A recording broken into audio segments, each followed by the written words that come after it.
पुरुषार्थ जागेगा आपका, क्योंकि स्पष्ट श्लोक में लिखा है अपुत्र पुत्रमाप्नोति अधनो धनमाप्नुया।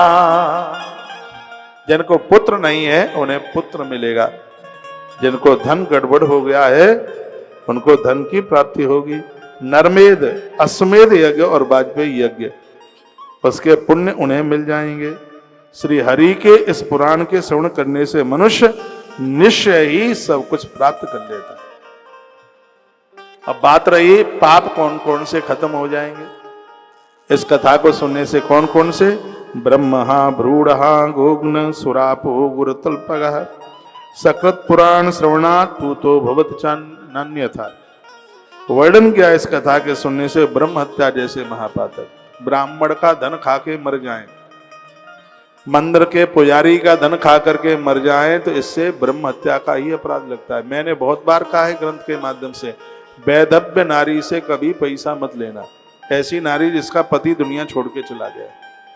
और बहुत परिवार के लोग उस चाची का या बड़ी मम्मी का खा करके मस्त होते हैं। कहते हैं चाचा जी गुजर गए, ताऊ जी गुरु जी गुजर गए, तो चाची ने या ताई ने बड़ी माँ ने वो सब कुछ पैसा हमें ही दे दिया। ये धन बड़ा खतरनाक है, इसलिए बहुत ज्यादा जरूरी है कि जिस चाची का या ताई का या दादी का किसी का भी मिला, बुआ का मिला, किसी का भी मिला, उसके निमित्त उसमें से कम 10% उसके नाम से उसके दान पुण्य में लगाइए, नहीं तो ये पैसा फेफड़ा फाड़ देगा, खत्म कर देगा वंश। इसमें वर्णन है कि वंश वृद्धि क्यों रुकती है, संतान क्यों नहीं होती है, उसके सब कारण बताए गए। तो उसमें एक कारण यह भी है, ब्राह्मण का धन खाने से वंश वृद्धि रुक जाएगी। जन्मेजय क्या सुंदर कथा कही गई है, क्या अद्भुत बात कही। जिस समय तुम्हारे दादाजी बड़े दादा जुआ में सब कुछ हारे, तो उन्होंने बहुत कुछ दाव में लगा दिया, लेकिन उन्होंने एक चीज दाव में नहीं लगाई। ये कथाएं हमें सावधान करती हैं। आपको पता है कि दुष्टन ने क्या दाव में नहीं लगाया? यहां तक कि पत्नी भी दाव में लगा दी, पशु पंछी सब दाव में लगा दिए, पूरा राज्य दाव में लगा दिया, लेकिन उन्होंने दाव में वो नहीं लगाया जो प्रत्येक दिन कुछ अंश ब्राह्मणों के लिए निकालते थे, वो उन्होंने दाव में नहीं लगाया।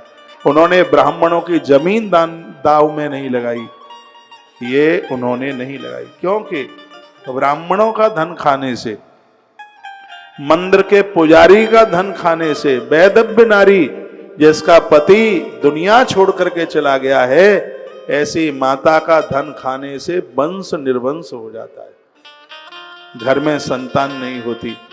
इसलिए ऐसे धन से हमेशा सावधान रहें।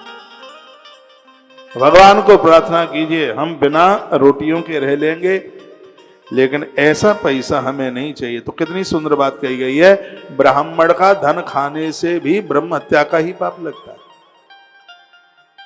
इसलिए ब्राह्मण का पैसा ना खाना, ब्राह्मण की जमीन मत खाना, नहीं तो सब दिक्कत खड़ी हो जाएगी।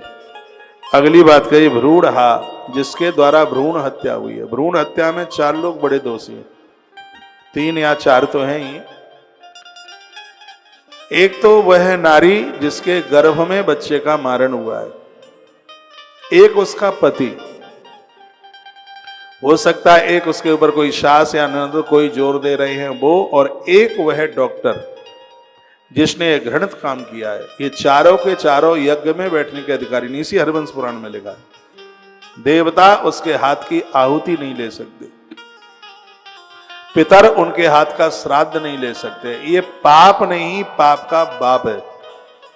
पेट में जानकर या अनजानकर कैसे भी संतान का मरण होता है, उनकी मृत्यु होती है, ये बहुत बड़ा पाप है। अपनी बहुओं को, बेटियों को ये बातें जरूर बोलो। तुम्हारा कोई पेट फाड़ने के लिए जबरदस्ती से नहीं आ जाएगा। बेटी 1 नहीं 50 हो जाएं, लेकिन कभी गर्भ में बच्चे को मारना मत।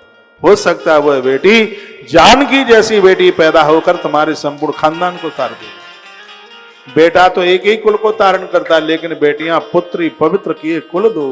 बेटी तो दोनों कुलों को पावन कर देती।